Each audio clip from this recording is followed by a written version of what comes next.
Welcome to my mini blog. আমি অর্চিতা চলে এসেছি তোমাদের কাছে ছোট্ট একটা ভিডিও নিয়ে। আজকের ভিডিওটা শুরু থেকেই কিন্তু তোমরা আমাকে দেখছো আমি একটু রেডি হচ্ছি, কারণ আজ ছিল রামনবমীর উপোস। সকাল সকাল বাসি কাজকর্ম সেরে আমি কিন্তু স্নান টান করে এখানে টিপ সিঁদুর আলতা সমস্ত কিছুটা পরে নিচ্ছি, কারণ আমাদের বিবাহিত জীবনের এগুলো কিন্তু সবথেকে মেন ইম্পর্টেন্ট পার্ট।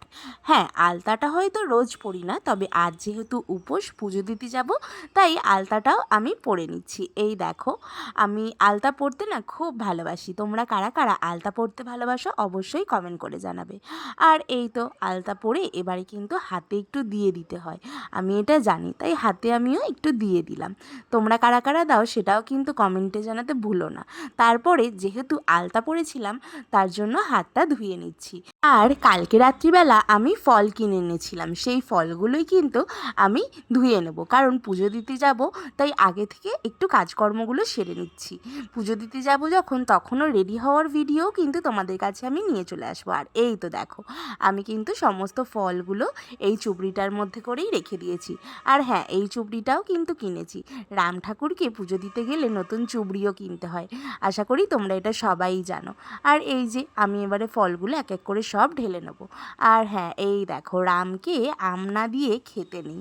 আমরা যারা এই রামনবমীর উপোস করি অনেকেই আছে ঠাকুরকে আম দেওয়ার পরেই কিন্তু নতুন আম খায়। আমিও সেই জন্য এখনও পর্যন্ত একদিনও আম খাইনি। আজকে পুজো দেবো, আজকে পুজো দেওয়ার পর থেকেই কিন্তু আম খাবো। আর ঠাকুরকে তো সমস্ত রকমের ফল দিতে হয়, আমিও তাই এখানে রকমের ফল কিনে নিয়েছি। আবার এগুলোকে ধুয়ে নিচ্ছি, ধুয়ে জল ঝরাতে দেবো। আর তোমরা কারা কারা রামনবমীর উপোস করেছো অবশ্যই আমাকে সেটা কমেন্টে জানাবে, ঠিক আছে? তো বন্ধুরা, আজ কিন্তু সাথে থাকবে, ছোট্ট ছোট্ট অনেক ভিডিও আসবে, সমস্ত কিছুটা আমি তোমাদেরকে আপডেট দিতে থাকবো।